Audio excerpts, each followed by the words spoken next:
Well, ladies and gentlemen, welcome. Good evening. My name's Julie McCrossin, and it's my enormous pleasure to welcome you to this special webinar, COVID-19 Vaccination, What Do You Need to Know?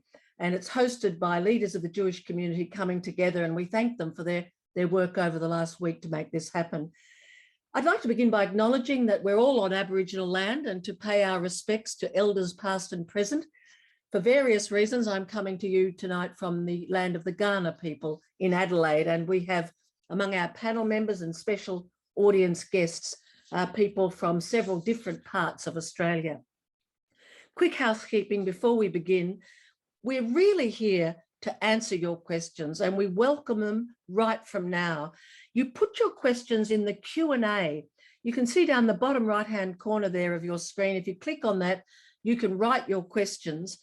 And we can't see or hear you, so that's the only way for you to bring your questions in. Please don't use chat, come in through Q&A. And we have a question moderator. You'll meet him shortly. Richard Glass will be monitoring them. He's already received some, and I'll be coming to him throughout the evening to bring your questions to our panel. We will answer as many as possible. They're welcome as anonymous questions, and in fact, we won't name anybody this evening. All questions will effectively be anonymous, and we'll do our best to answer as many as possible. And we'll be finishing up at 9 p.m. Australian Eastern Standard Time. This is being recorded, and we'll give you a bit more information later about where you'll be able to see parts of this evening's presentation. So let's begin, and it's my great pleasure to welcome Richard Glass. Thanks, Julie, much appreciated. I would also first like to acknowledge the traditional owners of the land on which I'm located this evening, the Gadigal people of the Eora Nation, and pay my respects to their elders past, present and emerging.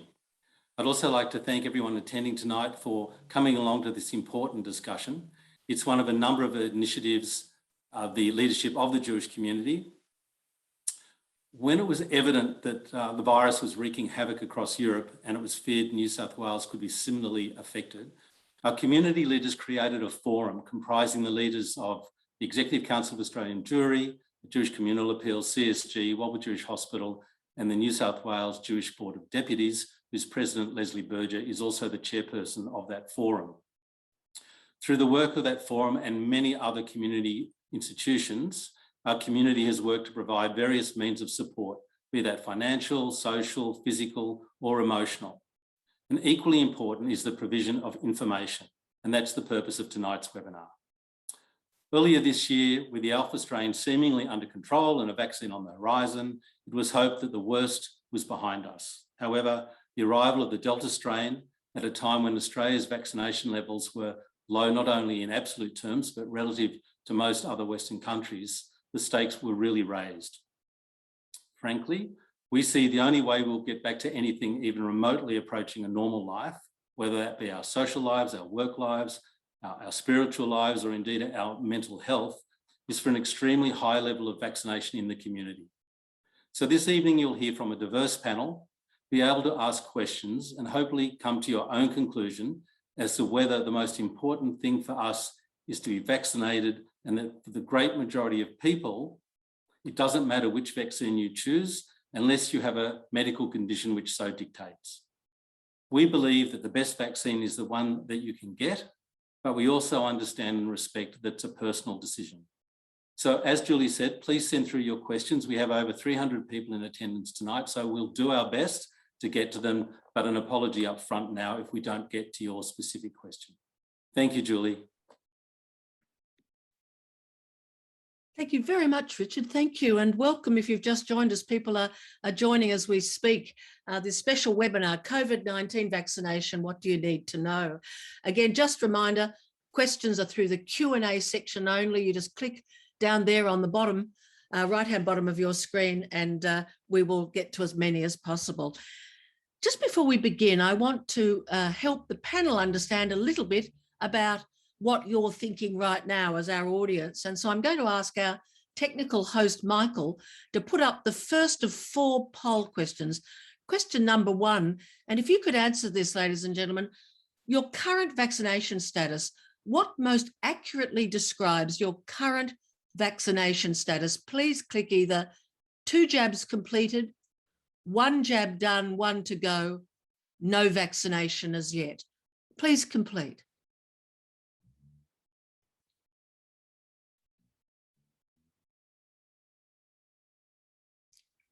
And I'll ask Michael to show us the results. 2 jabs completed, 69%. 1 jab and 1 to go, 20%. No vaccination yet, 11%. Thank you very much. Our second poll question, please, Michael. Vaccination intentions. If you've not yet been vaccinated, which of the following applies? Just one of them, please. You have an appointment to commence vaccination. I am waiting until I can get Pfizer or Moderna. Just haven't got around to it, but take whatever vaccine I can get. Still undecided as to whether I will get vaccinated. I have no intention of being vaccinated against COVID. If you could click the one that applies to you, please.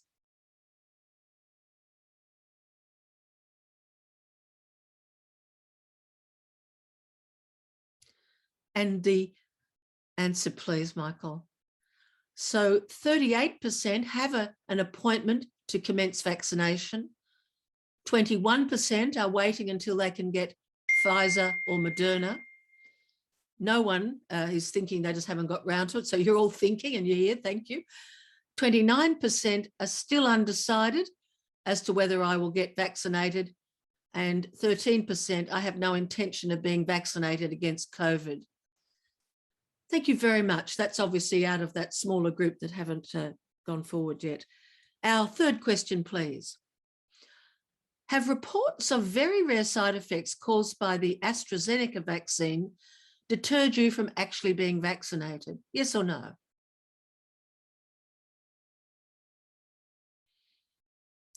And the answer, please. 20% saying yes. Reports of a very rare side effect have deterred you, and 80% no. Thank you again. And we have one last question. Delta impact. If you were hesitant to be vaccinated, did the arrival of the Delta strain increase the likelihood of you wanting to be vaccinated? Yes, no, I wasn't hesitant to be vaccinated.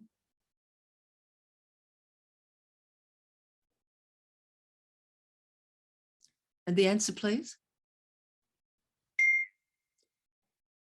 22% are saying yes. I'll just say yes because you know the question. 22% are saying yes, 7% are saying no, and 71% are saying I wasn't hesitant to be vaccinated. So still a number there who are thinking. Look, thank you so much for filling that out, and I hope that was useful to our panel. Look, it gives me great pleasure now to welcome to the screen members of our panel discussion, and I'd be asking Professor Mary-Louise McLaws, Dr. Ginni Mansberg and Associate Professor Jason Tangen to turn on their microphones, their pictures and so we can see them. Excuse me, ladies and gentlemen, I'm just so pleased that we're finally having this discussion because I'm so looking forward to hearing what people are saying. I'm tripping over my words. Now, Dr. Mary-Louise McLaws, I think we're seeing constantly on television, an epidemiologist from the University of New South Wales and a member of the World Health Organization advisory panel on COVID-19. And this is how we welcome people. Even if you're at home and we can't see you, we encourage you to engage in deaf sign clapping. I'd also like to welcome Dr. Ginni Mansberg, who's a general practitioner in the very multicultural area of Sans Souci. She's also very involved with the media in terms of public health messaging on Sunrise on 7, Medicine or Myth on SBS, and the Embarrassing Bodies Down Under program on Channel 9. So a welcome to you. And also from Queensland, Associate Professor Jason Tangen, from the Tangen Lab at the University of Queensland, and a cognitive scientist with a particular interest in decision-making and communicating uncertainty. So thank you to our panel, but right up, I'm going to invite Simon Strum to join us, if I would. If you could come on screen, Simon. And Simon and his family have had, I'm sorry to say, direct recent experience with COVID. Simon, can you tell us what happened to your family as concisely as you can in recent times? Sure. Hi, Julie. And I'll just quickly thanks to Richard Glass for organising this. So about 6 weeks ago, we weren't in any rush to go get a vaccine. We were complacent. We thought Sydney and the rest of the country was pretty much the safest place in the world to be. So we were watching and waiting to see what everyone else was doing.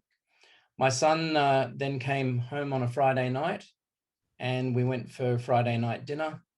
By the Sunday, we had New South Wales Health calling us saying that he was a close contact. And then on the Monday, he was positive for COVID-19, the Delta variant. By the Tuesday, I started showing symptoms, and the dinner we went to on Friday, basically everybody at that dinner was also now showing symptoms as well. Luckily, they were all in isolation because they were all a close contact. I guess we weren't too concerned because we felt that maybe we'll just get a little cold or a bit of a flu. So no real sort of concern in the beginning. However, a few days into it, we realized that that wasn't the case. My son lost his taste, his smell, a couple of little sore throats and headaches. Not really too concerning. Remind us how old he is, Simon? So Jason's 14. And for me, I started getting flu-like symptoms, the headaches, the cold, the cough, shivers, shakes, not aches, but sharp pains. And then all of a sudden, as time progressed, it just got worse and worse. And every day, New South Wales Health would call from the hospital and ask how I'm doing, and they would take our obs. And on one of the days, I had trouble with my vision. I couldn't see. Everything was blurry. And for almost 2 days, I could hardly open my eyes. So that's when they sent me off to hospital. And just a quick snapshot of what it looked like when they came to get you, because I think you found that quite traumatic, didn't you? Look, I've actually never been in an ambulance before. I've never had to go to hospital. I'm, touch wood, I've been quite healthy. And so to have, the ambulance out the front of the house, spending almost 30 minutes preparing for me as a positive COVID patient to go into the ambulance, they were covering up all their equipment with towels. They were putting on their PPE, and it was something almost like out of a movie. It's something I'd obviously never seen before. And it created, I guess, a little bit of concern in the local area, because all of a sudden I've got ambulance drivers in full PPE. They've been there for a while. It's creating a little bit of a crowd. I come out in a robe with the mask on, and there are people who know me, my neighbors, people from down the road where I work, wondering what's happening. And as they started to approach to see if I was okay, you've got ambulance drivers telling them to get back, saying, get back, get back. And so it was just surreal, even going to the hospital, being in an isolation ward. I've obviously never experienced that. And, having the doctors stay as far away as they could, communicating through glass, and just really, really confronting. And for the first time, I guess, I was actually quite fearful because I didn't know if my eyesight was going to be a permanent issue. So, yeah, I got pretty scared. And I would not normally ask this question bluntly, but this is a world in which suddenly our age appears to matter. How old are you? So I turned 50 this year. Mm-hmm. Obviously, we didn't have a birthday party, but I still consider myself to be pretty active. I go to the gym twice a week. I walk almost every day. I've got the dog. I play sport. So again, I guess in our decision-making process, we felt that we were still young, we were still fit, and that if we did catch COVID, it wouldn't be that big a deal. But I need to ask you, in order to come to our panel, I guess the one or two lessons you want to share with your community that you've learnt from this experience, because it is quite shocking. So what your lessons are, and then if you would, just a snapshot of how you are now. Sure. So I think the main thing, and the reason that I want to be in the public and to let people know is you've got a chance of having no symptoms, sure, but you've also got a chance of dying. So if there's a scale and you know, 0 is no symptoms and 100 is death, you're going to end up on that scale. The problem is you don't know where you're going to end up. So where we thought we'd be quite low on that scale, it turned out to be, you know, probably better than half or 3/4 of the way up it. And my partner actually got very sick, and she still has ongoing health issues. I'm having an MRI next week because I have something called COVID fuzz. Apparently you get swelling of the brain, and as a result of that, I have dizziness, I lose my balance, I still have no taste, no smell. This is 6 weeks after I contracted COVID. I can't concentrate, and my brain is like a fuzz. So, you know, these are things I'd never heard of before. So, and just remind us why you weren't vaccinated and what your view is of that decision now. well, clearly we didn't feel there was a risk, and we also felt that we would not really have a major illness. We thought we'd have a cold, a flu, and, you know, you'd say, oh, well, that was a bit rough, but she'll be right, mate, sort of thing. But it wasn't the case at all. It hit us like you know, being hit by a bus. And was it partly that you didn't want AstraZeneca, you were hoping for one of the others? That's correct. You know, we were in no rush. We thought, we'll give it 6 months. We'll let everyone else jump in and take the vaccine, and maybe then we'll have a vaccine. And the preference at the time was Pfizer, because there were a few questions about the AstraZeneca vaccine. So we were really just sitting around on the fence waiting for everyone else. And if I'd known what I knew then, I would have taken the AstraZeneca vaccine in a heartbeat, because any vaccine would have been better than what we went through, and my partner included. So, you know, we've learned a lot, but we've learned it through the hard way, and hopefully our lessons can go to the community, and they don't have to make the mistakes we made. And it's all right, I think, to ask you, you're in the eastern suburbs of Sydney. That's where you're living. That's correct, yes. Yeah. Look, Simon, obviously it means the world to us to share that experience, and we really, really thank you. Thank you so much. Thank you. That's right. Thanks for having me on. I'd like to come, if I may, to Mary-Louise McLaws, the epidemiologist from the University of New South Wales.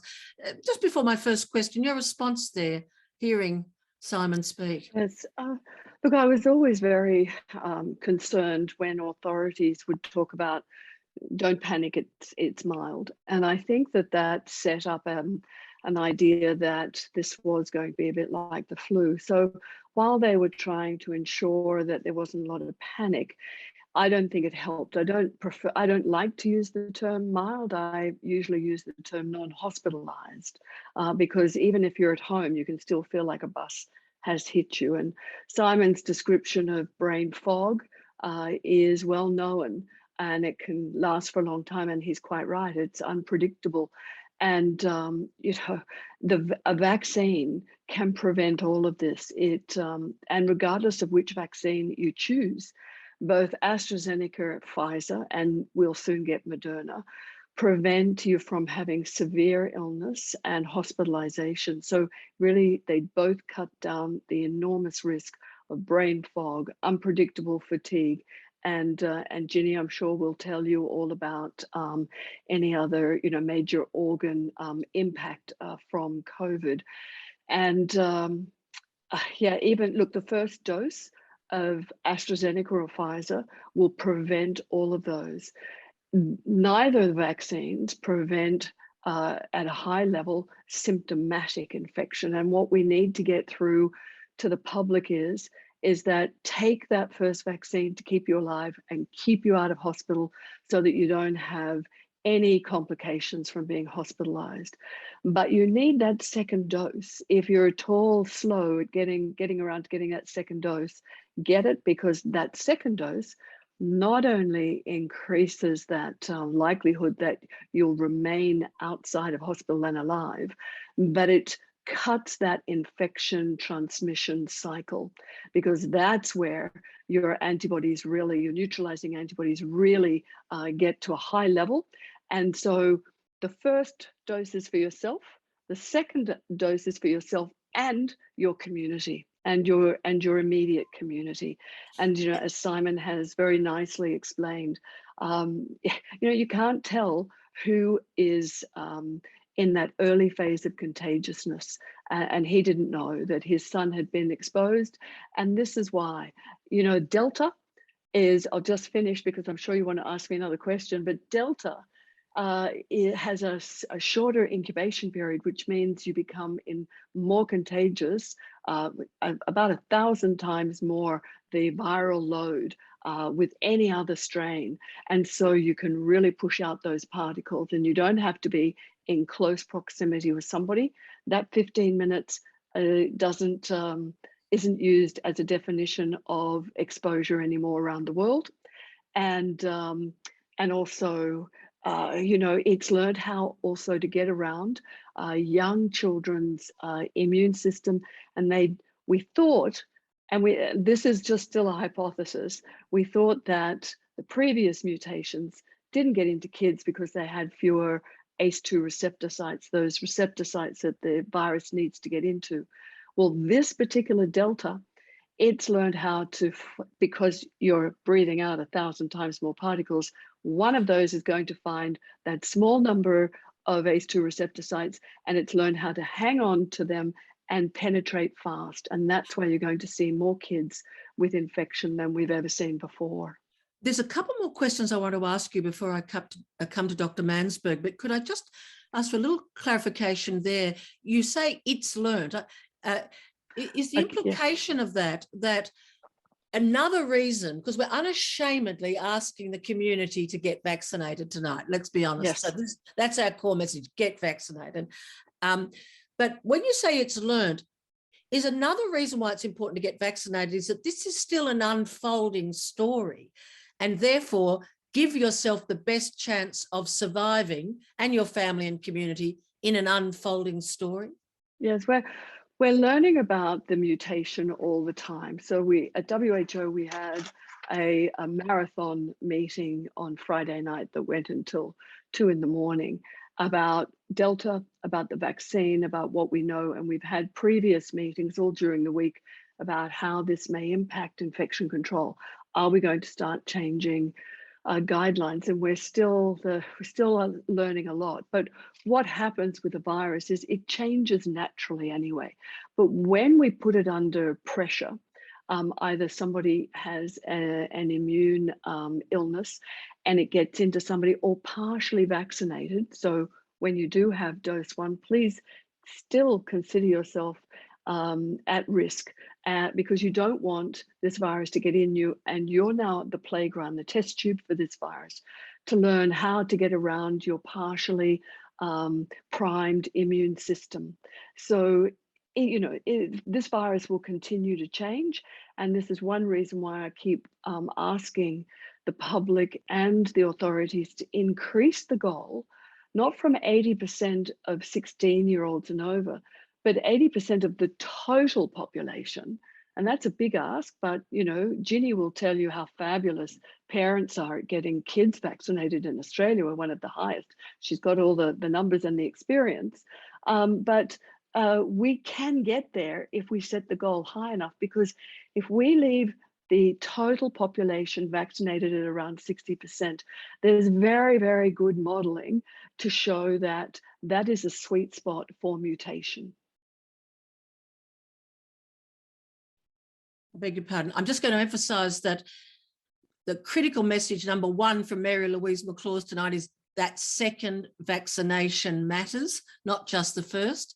But I want to go to this question of we don't have the luxury of time, because that's another of your key messages, isn't it? That people need to make a decision, and you have a vision of how people make decisions, of rapid adapters or adopters, slower and then the slowest. And that what we need to do is to focus now on those in the Jewish community, because that's who we're predominantly talking about tonight, who haven't acted yet because we don't have the luxury of time. Could you speak to that concisely? Absolutely. Now, Jason's the expert in psychology, but when I don't do pandemics, I actually look at patient safety and how to try to get doctors and nurses to change practice, very well-learned practices. And so I had to learn behavior. And what I have observed, and I've just observed this, nearly fits,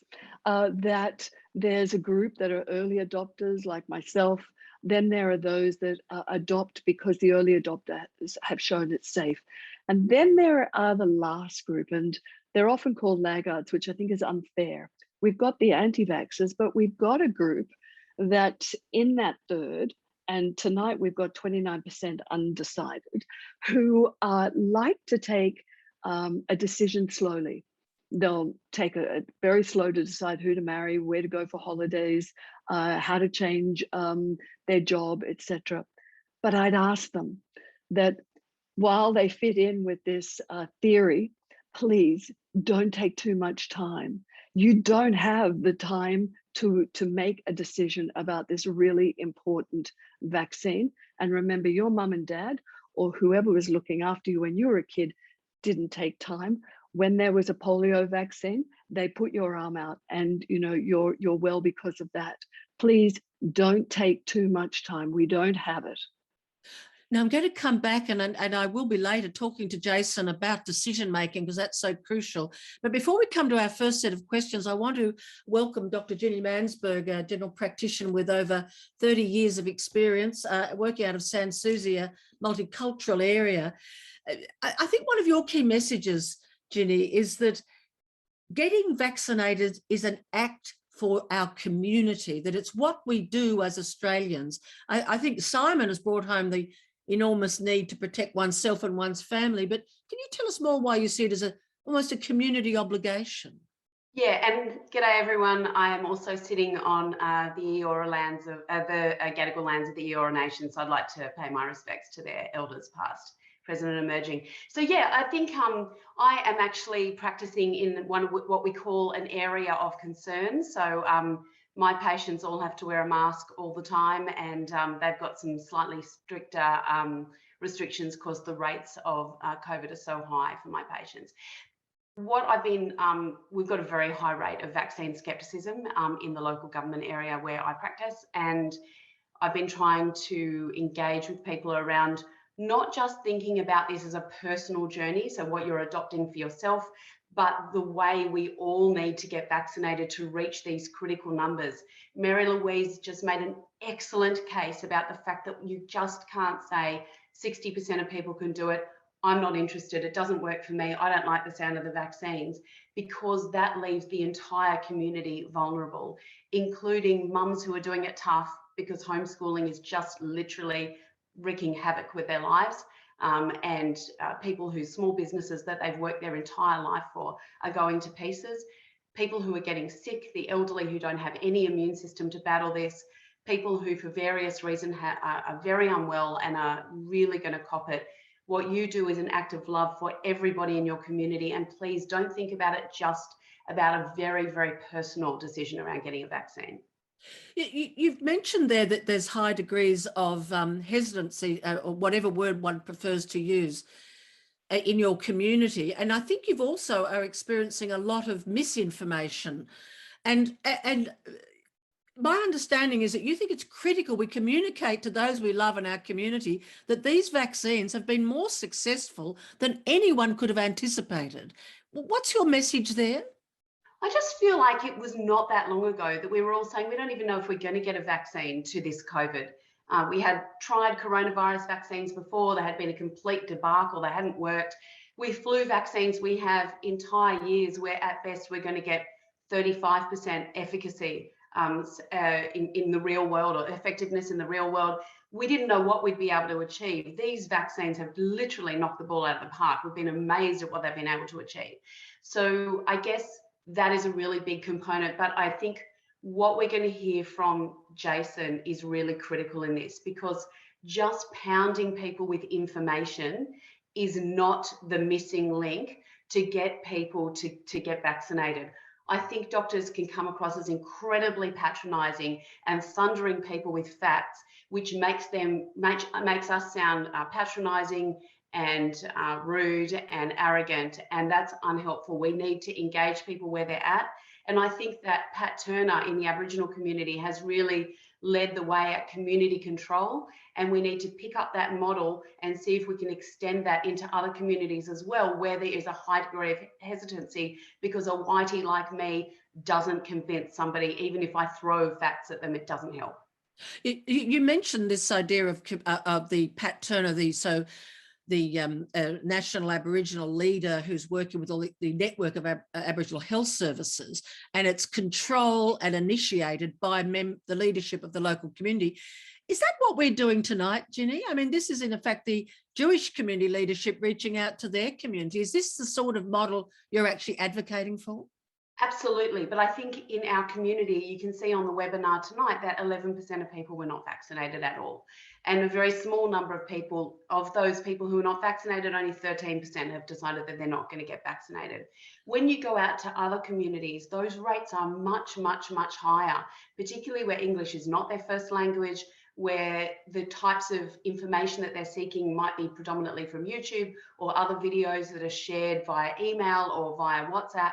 Their way of communicating is very different. And so I think it's important not just to do it in this community, but to do it in the Sikh community, in the Arabic speaking community, in the Afghan community, every single community where there is some degree of hesitancy or where we're not doing a great job of bringing them on board on our journey. We need to be resourcing that sector more and engaging the community more so that we bring them along at their level. Look, thank you so much. And Jason, I'm dying to hear about cognitive science, but I'm just going to go to the audience first, and I'll be back to you in our next segment. But could I welcome now our question moderator, Richard Glass, who will start us with some questions. Thank you. Hi, Julie. I'm going to break your rule and ask a couple of questions together, if I may, because they are very closely related. And this is probably the most common question that's been asked through registrants and actually on screen tonight. So once vaccinated, how long does immunity last? Will we be required to have boosters? How will we know when we need to get a booster? And will we have a choice of brand? Okay. Now, I may get you to repeat, because trust me, people often do like repetition. Just tell me the first question again, one. So how long does immunity last? And how long? No, what was the let's first stay with that question? one. Sorry? How long does immunity last? Okay, so I can answer that one. So a colleague of mine, Miles Davenport, has done a wonderful leading paper looking at neutralizing antibodies. Now, there will be immunologists on this webinar, and they'll say neutralizing antibodies isn't the only thing that helps you fight this disease. There's T cells, but neutralizing antibodies have been correlated very well with the levels of protection. And Miles Davenport did a great examination of the vaccine efficacy and how, let's say 90%, how fast those neutralizing antibodies fell to about 50%, and how fast they fell when, say, the vaccine efficacy was less at about 80%. And as a rough guide, let's say that somewhere between 8 months and 12 months, neutralizing antibodies start to wane, and we'll have to start thinking about having seasonal boosters. So on Friday night at WHO, they're not happy about boosters because they believe in vaccine equity around the world, but and we know that Israel, that tonight news has come out that Israel has commenced boosting. So that's right. So a quick thought on boosting. Well, a friend of mine actually got boosted tonight. Well, it was this morning in Israel on 12 Esrei channel, and she's in her 50s. So they're rolling it out from the older group through to the middle age group. But it was shown on Friday night that it is very effective at boosting, and they are going for not the mix and match. So if you have AstraZeneca, get your booster with AstraZeneca. If you have Pfizer, with Pfizer. But there is a study by Imperial College looking at having what's called mix and match. AstraZeneca, Pfizer, or Pfizer, AstraZeneca. But I believe that eventually we may have to have, if we've all had AstraZeneca, a messenger RNA, because it will be tweaked, and they can be tweaked faster than the ones that have been made in the old-fashioned style, like AstraZeneca, and they can tweak it for any mutation. And just before I leave you, Mary-Louise, do we have any sense of what the plans are in Australia, or are we right now just so focused on getting 80% plus, having both vaccinations of whatever kind, that we haven't moved to that planning yet? Yeah. So we really do need to start thinking about getting more product, because we really will need to start boosting those that were, first of all, the first cab off the rank, for the elderly, the immunosuppressed, the compassionate framework that we rolled out initially. So they will have to start being vaccinated again eventually, in about maybe 8 months or so. And I'm sure that the authorities are already thinking about this. Certainly, Ginni and I are on a immunization coalition, and we're talking about it, and others will as well. And of course, Australia is seeing what Israel is doing, and Israel and America and the UK set the scene for this. The UK are only boosting kids who have an immune disorder, or live with somebody who has an immune issue. The US are starting to think about rolling it out. And I noticed one of the questions was about, why are we getting, they didn't term it this way, but they're talking about vaccine breakthrough, infections with people who've had vaccine. And it's because of mutations, or because they never elicited a great response initially. Not everybody does. The older you get, your immune system gets a bit tireder. And when we talk about vaccine efficacy, we're not talking 100%, sadly. So there'll always be, that proportion who are at risk of acquiring infection. I was going to see if if I could get a comment from Ginni, and then I'll come back to you, Richard, for the next question. Did you want to comment, Ginni? Not much else to add. I just think it's interesting, in the data in Israel is that those who were vaccinated first in January are getting more breakthrough infections. So it does seem to be that sort of waning immunity than those who were vaccinated more recently. In the US at the moment, 97% of people who are in hospital with COVID, and the numbers are still big on Australian level, much bigger than here, 97% of them are actually unvaccinated. So there will be a little bit of breakthrough infection, but what we're not seeing in those who've been vaccinated is severe disease requiring hospitalisation, and far less death. Okay, good old death. Okay. Richard, can you give us another question, please? Turn yourself on. Sorry. A second question related is, when will people actually know when they're meant to get a booster? How will people be advised or work out? Who would like to answer that one? Mary-Louise? Well, I'll start, but Ginni will know as well, because the government will advise her about sending out reminders. I imagine ATAGI will probably be meeting to discuss this. They'll put together a statement or a piece of advice, and the government will probably follow the advice from ATAGI. They usually do. Let's have another question, Richard, before we come back to the panel. Certainly. Quite a few questions about herd immunity, based on the fact that there's been a lot of discussion in Australia around New South Wales about getting to, say, 80% vaccination of adults, and of course there's 20% then that aren't vaccinated. So what are the implications for that? And is it inevitable that that other 20% will at some point get COVID? Who'd like to go? Well, can I start by saying it's not just the 20%, it's 80% of the 16 and over, and they represent 80% of the total population. So it's 80% of 80%, which sadly is 64% of the total population. Now that would have been okay had this virus decided not to infect anybody younger than 16, but it will infect everybody now. We're not talking about the wild Wuhan strain. So that means that 1 in 3 people will not be protected.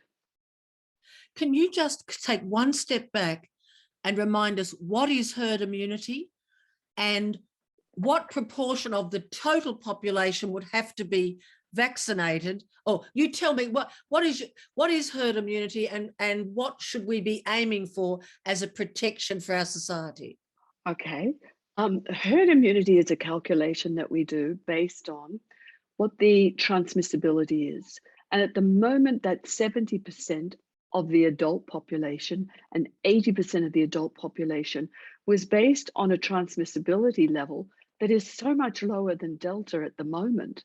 So on Friday night, we were told that the transmissibility, the R0, is 5. But you can give it anything, however many people turn up. Explain what that means, Okay, Mary-Louise. that Everything's means- got to be clear to a year 12 student. Quite.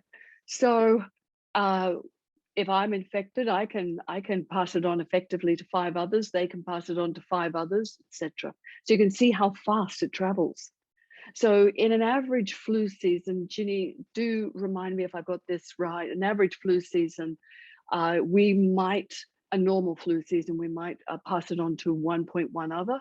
And then in a bad flu season, about 1.5, Ginny, would that be about right? Yeah, that's a nasty, and I think measles is the worst with an R0 of 12. Yeah. The 5 is horrific, because we used to say 1.8 for the Wuhan strain, wasn't it? It was meant to be 1.8. Correct. Yeah. Correct. So the calculation includes the R0 to the 5, then the proportion who will get Pfizer and the proportion that will get AstraZeneca, and then of course the vaccine efficacy for that proportion, and then you come up with a number. So that 80% of the 80% is too low, and I believe that maybe we were told that because the model was old. I mean, I did it very, very briefly at the beginning of the year when America, the FDA, approved 16-year-olds and even 12-year-olds to 15 on the 10th of May this year. And Israel was already starting to roll out to younger kids as well. So I rejigged it, and we really need 95% of that population from 12 and over. It's huge. And I just want to bang in here because our purpose tonight is to encourage everybody to get vaccinated. Our message so far is there isn't time to wait. And what I'm struggling with is, what does this discussion of herd immunity mean in relation to that purpose? Thank you, Julie. What's the takeaway message? Absolutely. Yeah. The takeaway message is, don't set a bar. Everybody that is listening tonight, if you love your community, and we are a very strong community, get vaccinated, because we need as many of you as possible. 80%, preferably 95% of the whole Australian population. That's going to be a bit of an effort, but Ginny will tell you, she sees her mums and dads come in and vaccinate at 94% of bubs who need to have their injections between 0 and 5.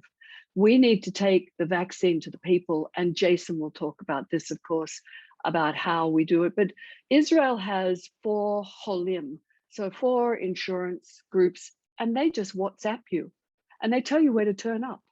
So they're not taking it to you, but they're dragging you to the vaccine. And that's what we need to do. I'm sorry. What I'm going to do, Richard, if I may, is come to Jason and then I'll come back to you. Jason, you've been referred to so often, it's time we met you. And I'm reminding our audience that Jason is an Associate Professor of Cognitive Science at the University of Queensland in the School of Psychology, and he has expertise and research interest in decision-making and communicating uncertainty. You know, it was very interesting for me listening to that conversation about about herd immunity. And I'm thinking, how does this relate to whether we should have a vaccine or not? And in a way, it was an example of the complexity of scientific information. I've got a few uni degrees, but I was having a bit of trouble working it out. And I know one of your areas of interest is, how do you effectively communicate scientific information? So could we come to that first? Yeah, We're sure. trying to give people facts, but how do we do it in a way that will influence them? Yeah, you're exactly right. We're all pretty bad at dealing with really large numbers and small probabilities. So, for example, saying that COVID has a 0.004% chance of killing someone is pretty meaningless for most people who aren't used to dealing with these sort of probabilities. So I think it's better to frame things in real numbers that people can actually picture in their heads. For example, the risk of dying from a blood clot is 1 in 2 million. But even then, we're terrible at thinking about huge numbers like 2 million, right? We often don't distinguish between million, billion, and trillion. They sound a lot alike, even though they're orders of magnitude larger in size, but we treat them similarly. But if you present this probability as a photo, it can be really powerful. I think his name, Hassan Valley from La Trobe University, has a really nice one in the conversation you might have seen, where he tries to show the chance of 1 in 2 million in pixels on the screen, right? So one single pixel is just a single tiny dot, and 2 million is just a huge patch of red pixels on the screen that you have to keep scrolling through to be able to see them all. And when you frame risk this way, then people seem to understand it a lot better.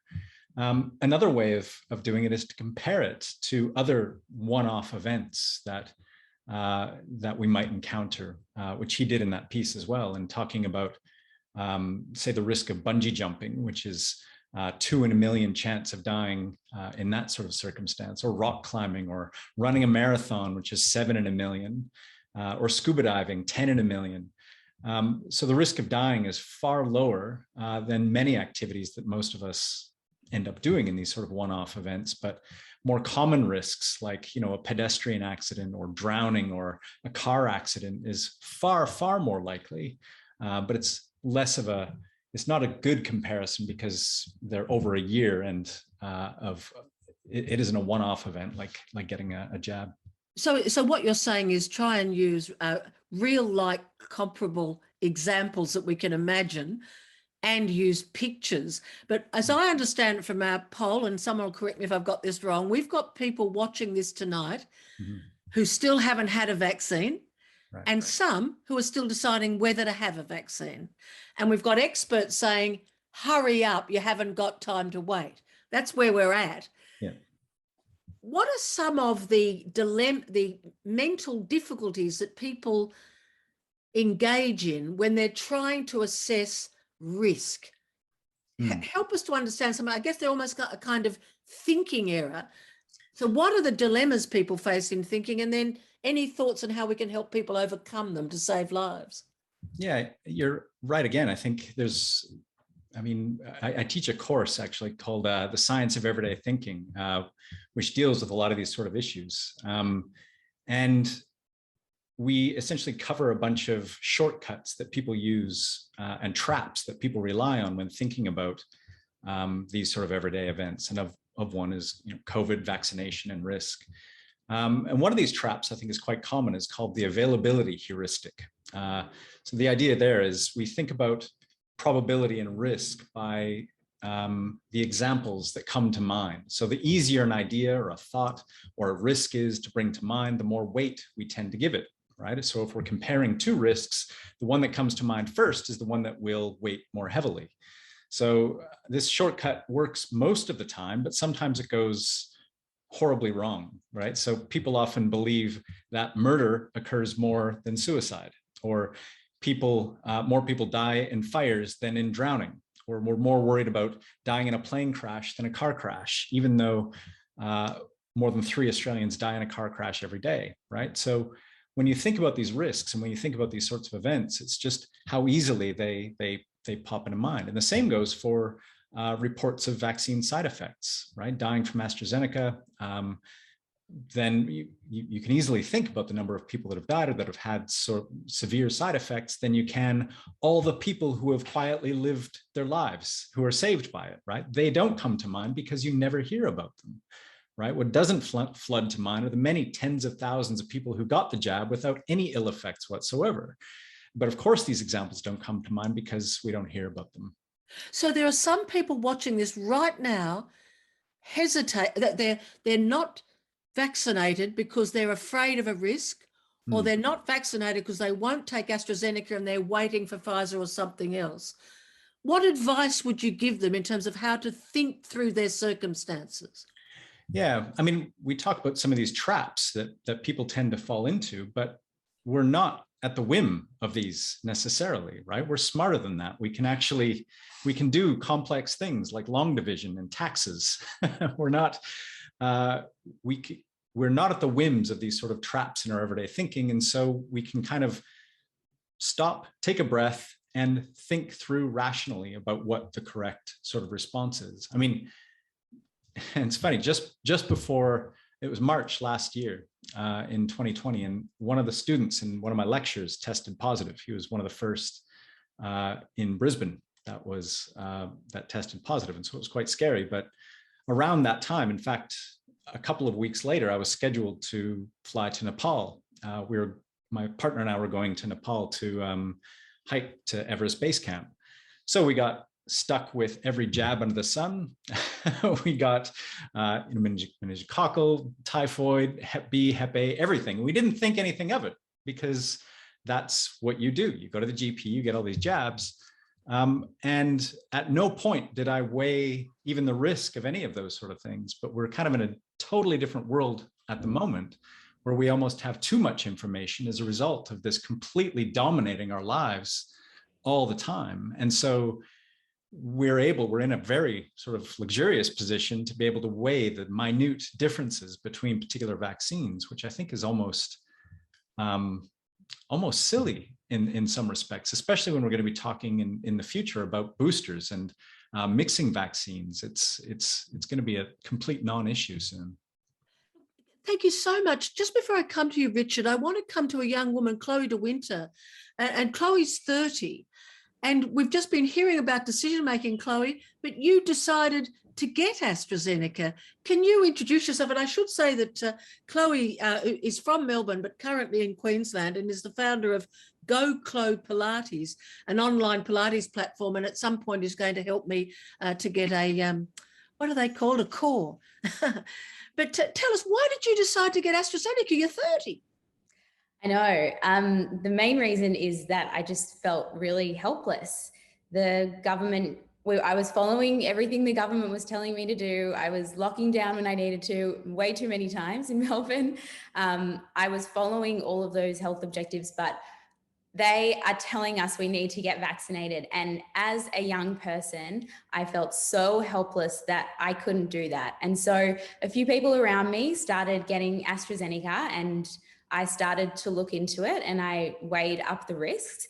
And to me, it was a very obvious decision. And I went in and decided to get the jab, and it was the best thing I ever did. And I can't wait to get the second one. And why do you say the best thing you ever did? Because it really helped me overcome that feeling of helplessness. The current situation in Australia is dire. There are so many millions of people in lockdown at the moment, and the only true way forward for us from this point is to actually achieve herd immunity, or for us to get vaccinated and to move forward. And I wanted to feel like I was being proactive and part of the solution towards that. You are on TikTok. Just remind people what TikTok is, because we have some older people. And tell us what you've posted and what happened next. Yeah, TikTok is a social media platform which predominantly appeals to young people. I'm 30, and to be honest, I feel old for TikTok.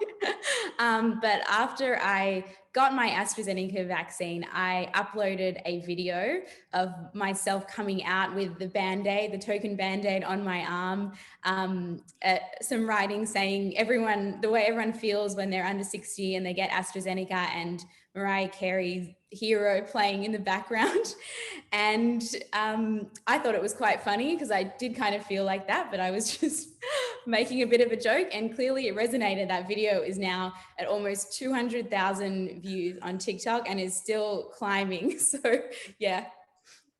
so I just share that with you for the extraordinary power of social media.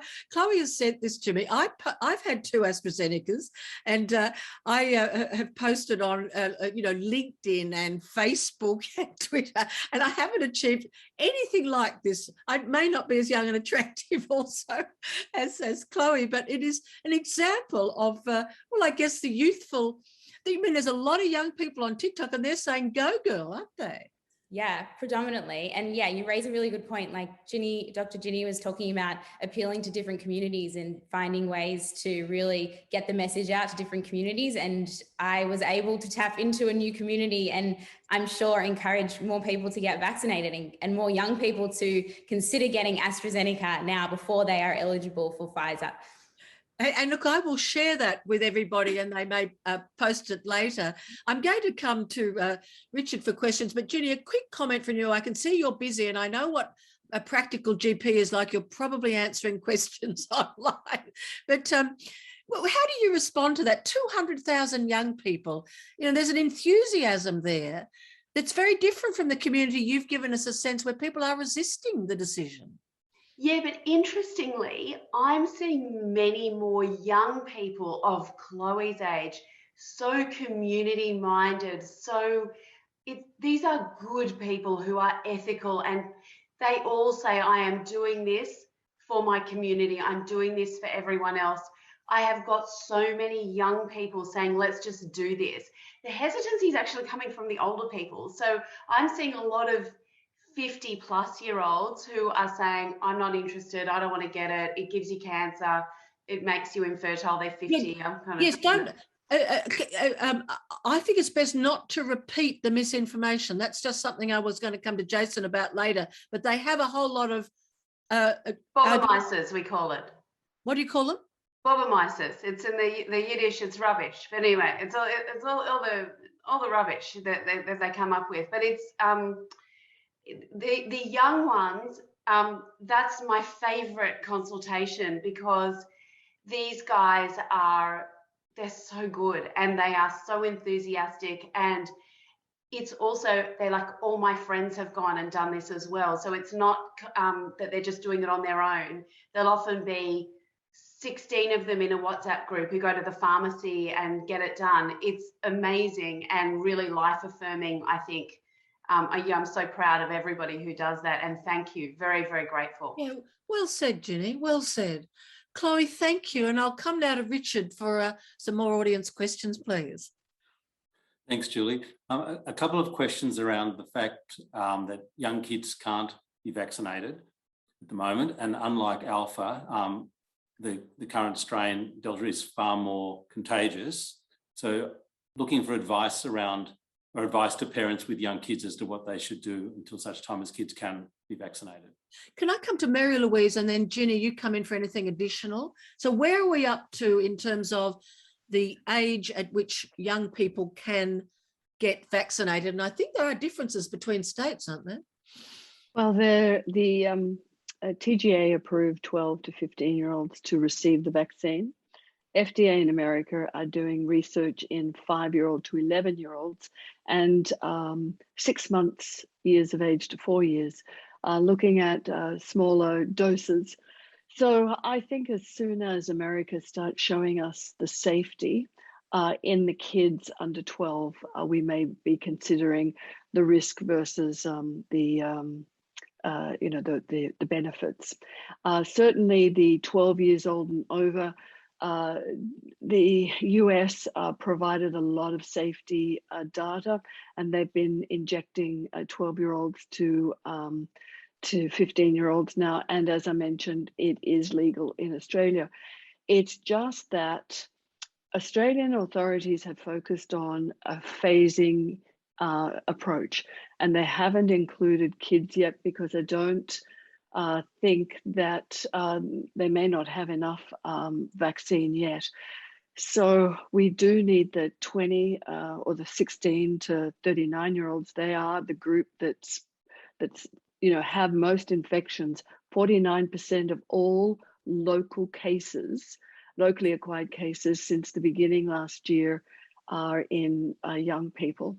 So I believe that once we get the younger group vaccinated, the government may then open up to 12 to 15-year-olds, particularly as we're starting to see kids at school not getting it from family clusters like they did with the Wuhan strain or the American strain, getting it from each other.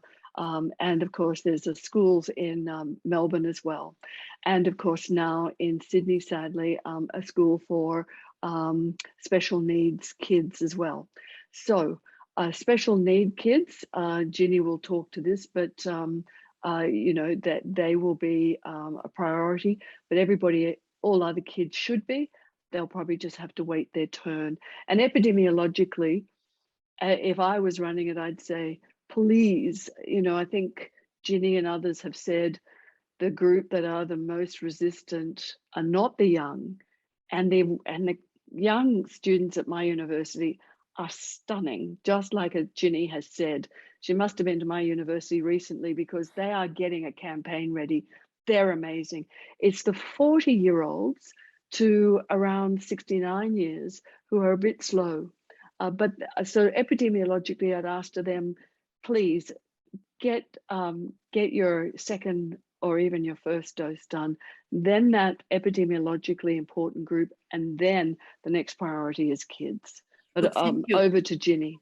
Yes, thank you, Ginny. Look, I just couldn't reiterate that enough. I think, Mary-Louise, you've been talking about that 20 to 30-year-old age group since I can remember, saying way before we were in this current outbreak, you said these will be the guys who are spreading it. We came into an outbreak, and guess what?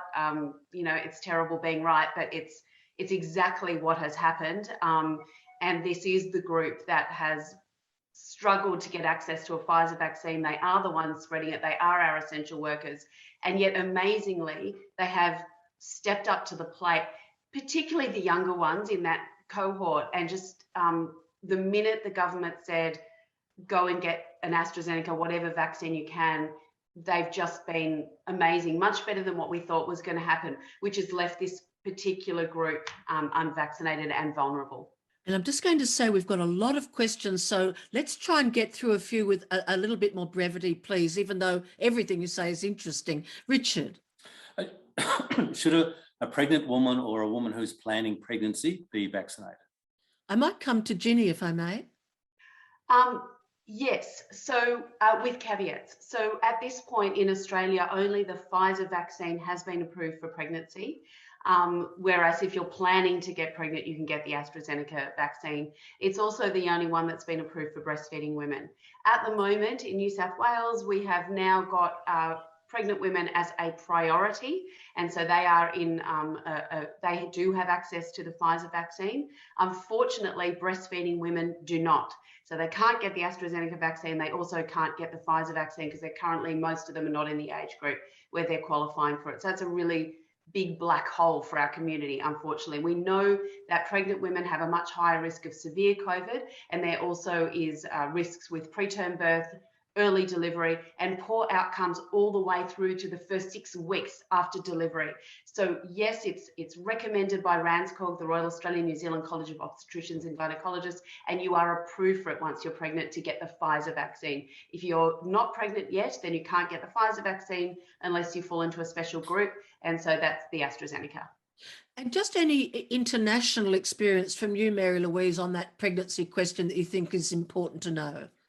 Oh, just that Israel has been injecting with Pfizer pregnant women because they believe that the risk of COVID was greater than any risk associated with Pfizer. But can I just remind you, there's a fantastic new paper out. It comes from Spain, and I'll be brief, Julie, I promise. And it basically reminds us that the adverse events for both Pfizer and AstraZeneca, all but for thrombocytopenia, are the same. So it's really very reassuring that, both of these vaccines are great. Thank you. Another question, Richard? Is it only people who are severely ill with COVID who suffer from long COVID? Oh, that's an interesting one. Ginny, do you want to have a go first and then I'll come to Mary-Louise?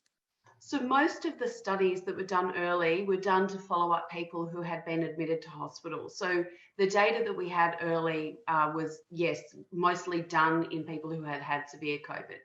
It seems that you don't need to have had severe COVID. What we're looking at is it's mostly, it's more common in women. It's more common in people who catch COVID in middle age rather than younger people. They're less likely to get it. And we're settling on, it looks around 10%, because it's got to last for more than 4 weeks to be called this sort of long haul COVID. But in really good news, I think we weren't too sure, but it really does look like vaccination dramatically cuts your risk of getting long COVID. And I thought, Simon, and thanks for sharing your story, Simon, that was just a really powerful story.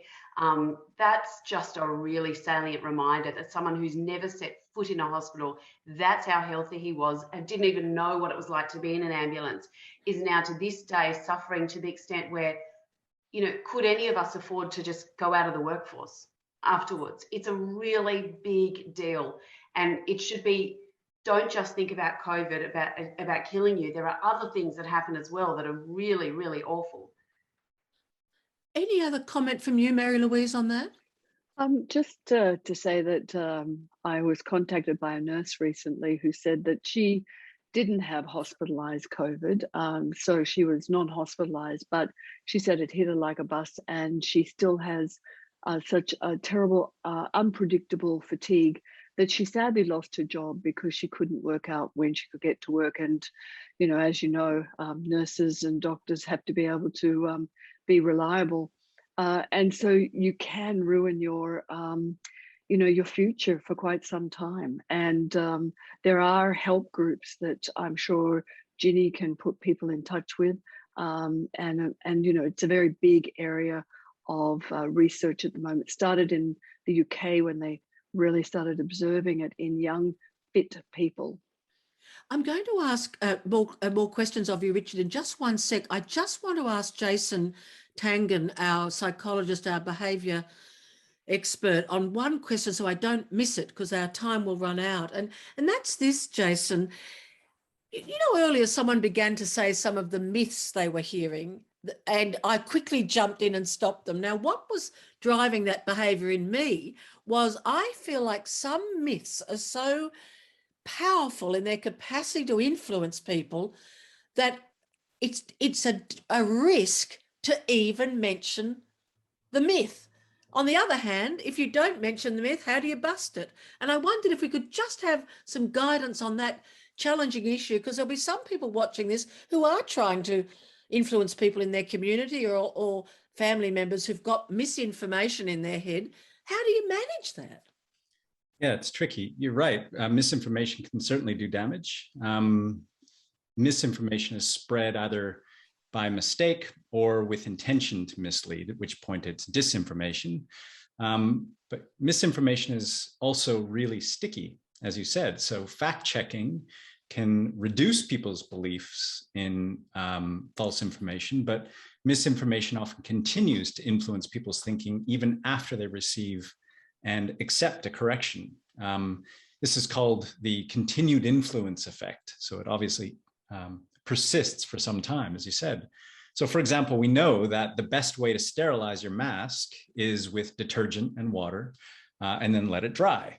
But there was a myth going around last year that putting your mask in the microwave with water will sterilize it. Now, that's totally false. Not only will microwaving not kill most germs, but it's also a fire hazard, right? So instead, putting your mask in the washing machine with other clothes or hand washing it using soap and warm water, and then letting it dry is the most effective. But so your question is, what's the takeaway advice? Yeah. So should I have even mentioned that microwave myth, right, at all? And I think the answer is absolutely yes. I mentioned I teach this course in critical thinking, and I can't just tell people how to think and reason correctly without also talking about the mistakes that we tend to make as well. So in order to learn to distinguish between high and low quality information, we need both. And so I think you can't have one without the other. You need to show people where information is bad in order to understand what information is good. I'm going to come to Mary-Louise quickly, Richard. It's an important point, and then I'm back to you. you know, we are an educated society, and yet we have still a significant body of people, even in our group tonight, who have not yet got a vaccination. And as I understand it, you've had another briefing from the World Health Organization that's given some data or some information on who are the most likely group to run towards the vaccination and who are the most likely group to hold back. Could you just give us that information concisely, and how that should influence our behaviour going forward as we try to get people vaccinated? Well, what often happens globally also happens at home.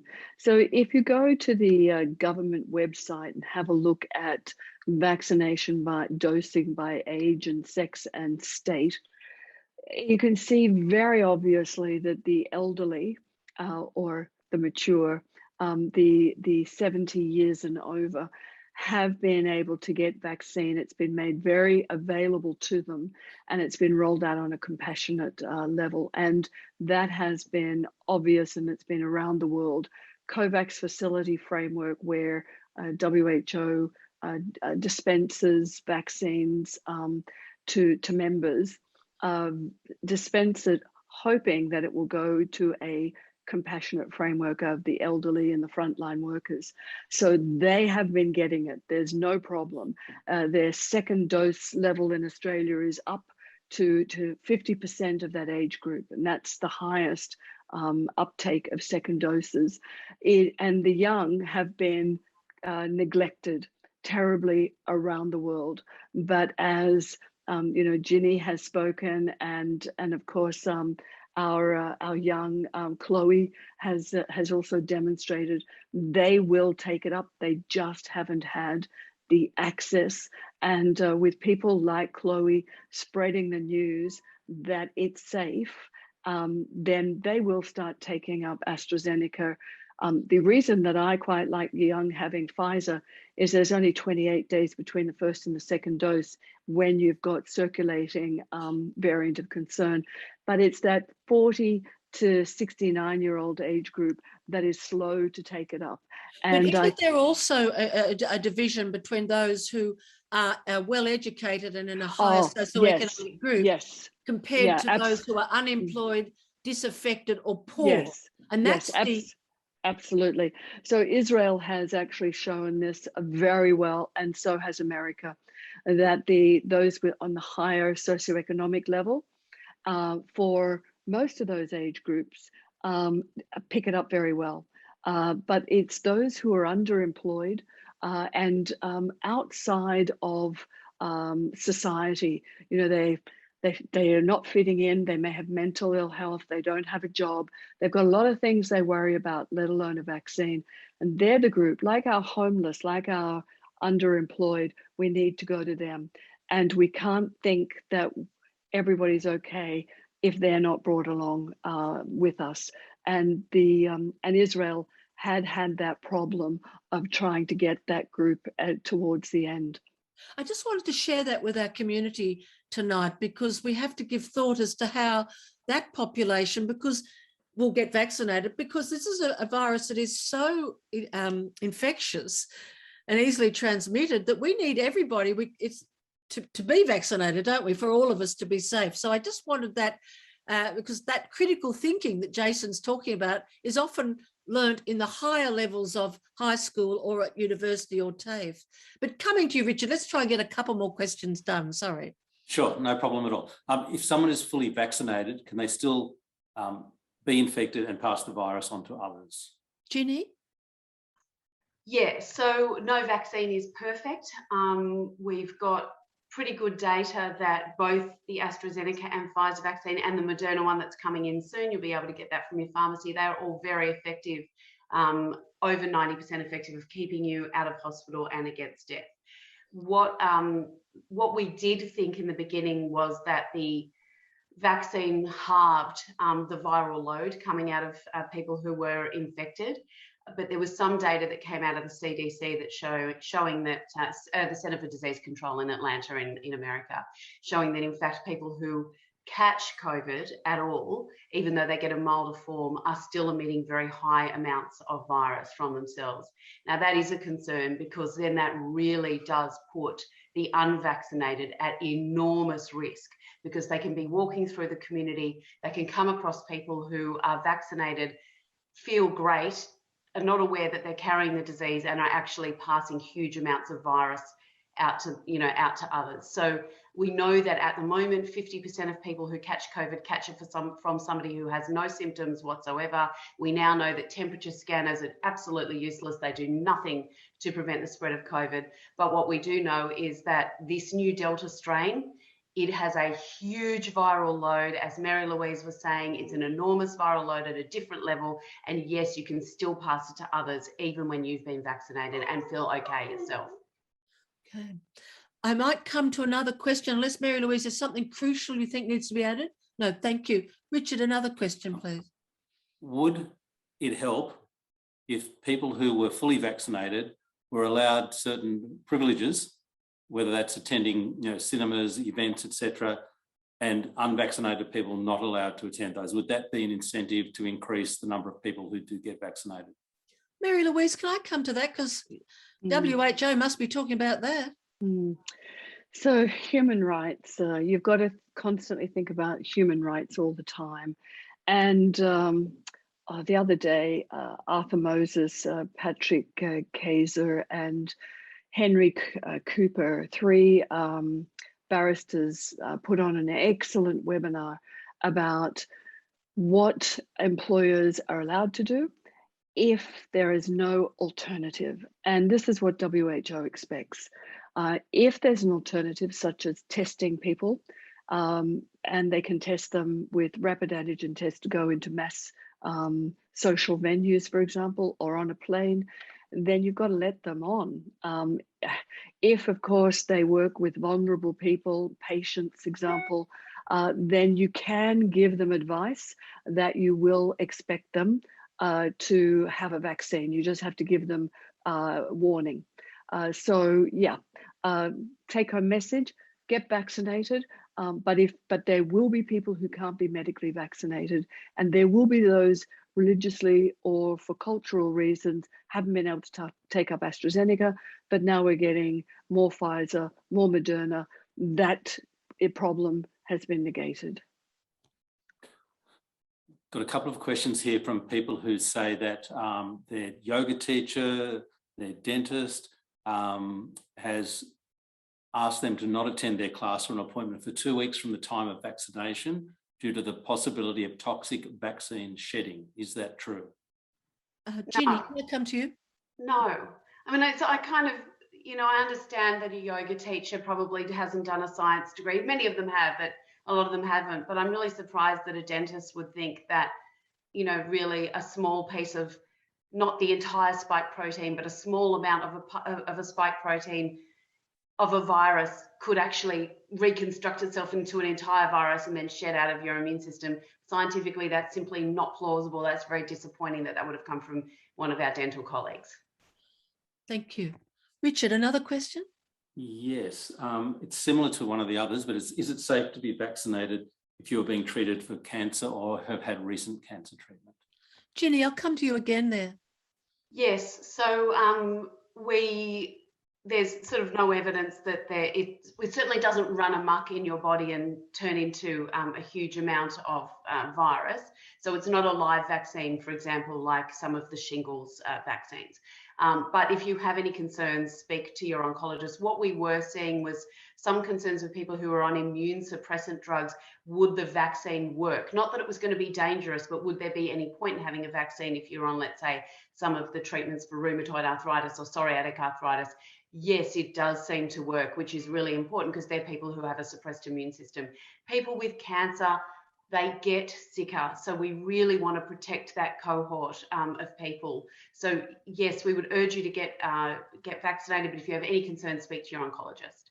I was about to say, as someone who's had cancer and does a lot of cancer advocacy, there's always that important thing to say about every question in the end, isn't there? Which is, if you have any doubt, see your GP or see your specialist, because they know your individual circumstances. I think we have time for one more question, Richard. Do you want to give us one? Sure. Are there any treatments, as opposed to vaccines, treatments on the horizon? Gee, that's interesting. Mary-Louise, can I come to you? Yes, look, normally we have updates, WHO, on treatments, and the latest one that we are expecting another update is an antiviral. And Ginni can speak to this as well, that for influenza, we have an antiviral, but you've got to know you've got influenza to take it within a set period of time for it to really work well. And so any antiviral for COVID-19 would work really well if we had take-home kits to know if we felt unwell or were concerned about exposure. We could test ourselves really quickly, or go to the GP really quickly, and they could test you, having a point of care test, so that you could get the antiviral very rapidly. But watch this space.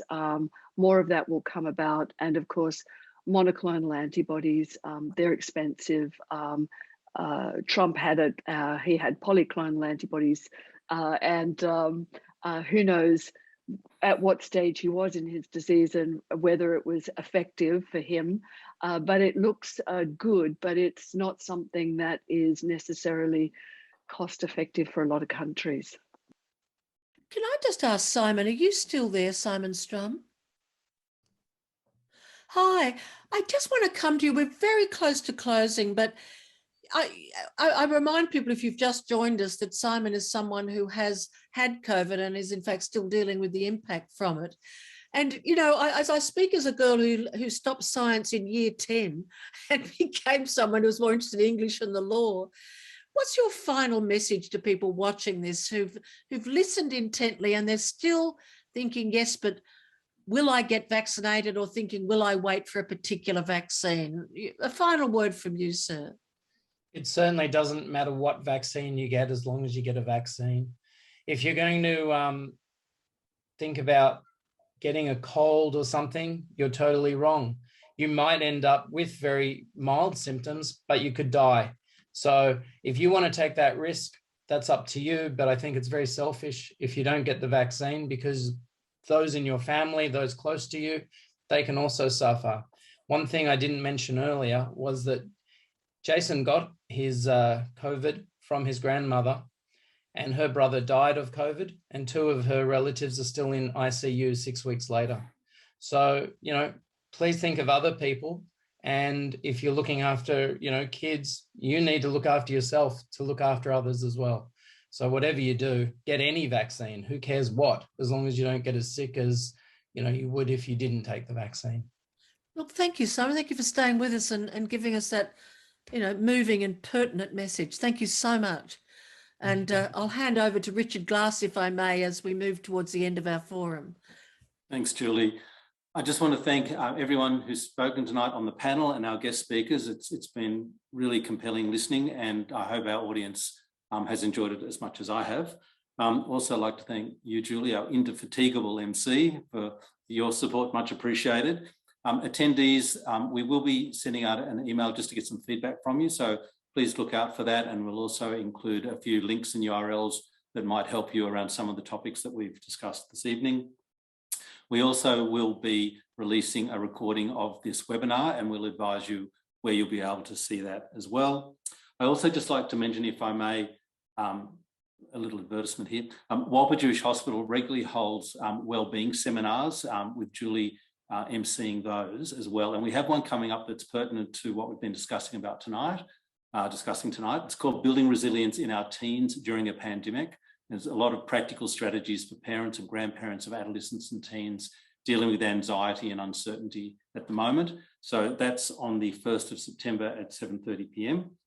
And I'd also like to mention that if anyone who's listening to this webinar or knows someone that is concerned about a number of things that we're talking about and being affected by it, that we have some amazing organisations in our community that they should reach out to, such as Jewish Care, Jewish House, COA, and others. So please don't hesitate to do so.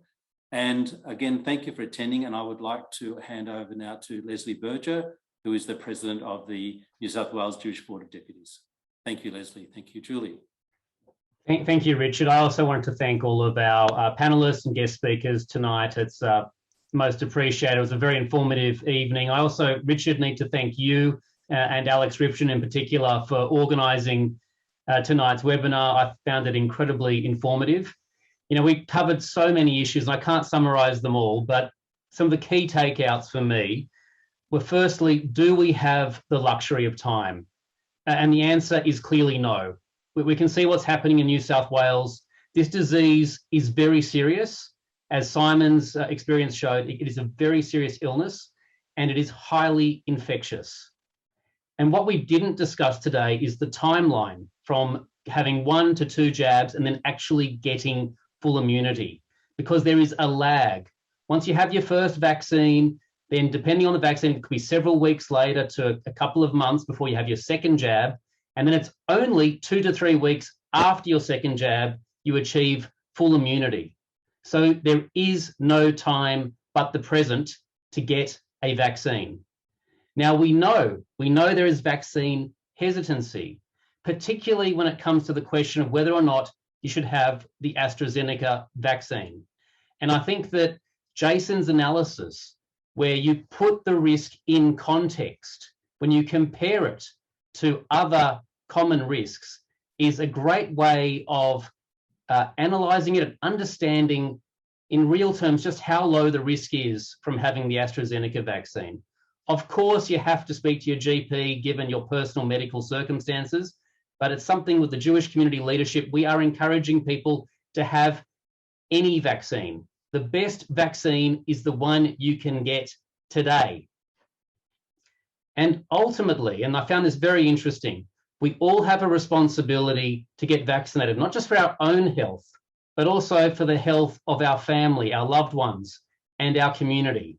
Because realistically, it is only through very high levels of vaccination we will continue to enjoy our civil liberties, that we'll be able to enjoy our religious life, that we'll be able to start living life the way we used to and get back to work and live, go to a restaurant, all the things we took for granted. And for those who've got young children such as myself, you know, sending the kids to school, which is a huge, huge bonus. And finally, and I found this particularly interesting, is just how critically important it is to have the second jab. The first jab, and I found this an amazing message, the first jab is really for you. The second jab is for you, but also for your community, because it's only after the second jab that you significantly reduce the risk of transmission.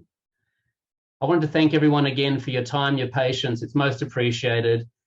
And on that note, please, everyone, get vaccinated. Encourage your friends, your family to get vaccinated.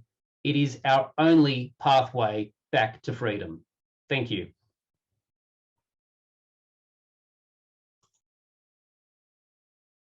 I got vaccinated to protect myself, my family, and my community. Some people say I've got the gift of the gab. My message is clear. Everybody, go get the jab. My whole family did it, so I can stop worrying. I got vaccinated because it's the smart thing to do. Out of lockdown, I want to interact with many people, and I don't want to bring COVID home to my family. The risk of a blood clot from an AstraZeneca vaccine is much lower than the risk of a blood clot from taking the pill or going on a long-haul flight. The thing is, it's important to get vaccinated as soon as possible with whichever vaccine you can get your hands on. As a young person with no pre-existing health conditions and still suffering from COVID effects over 12 months later, the virus really can affect people of all ages. I'm getting vaccinated because I just want to hang out with my friends like normal again. And I want to feel comfortable that I don't represent a risk to them and that they don't represent a risk to me. Social connection is so, so important. And we know that the one way we can get back to normal and back to being with our mates is getting the vaccine. We know that either vaccine significantly reduces the risk of hospitalisation or death from COVID or the debilitating effects of long COVID. So I had my AstraZeneca jab to protect myself, my family, and my community. It's safe, it's effective, and it's really important that we look after each other. So book in and get vaccinated. If you want to live to 101, vaccination is what you had to get done. Let's get vaccinated. Please get vaccinated. Go get the vax so we can get back to living life to the max.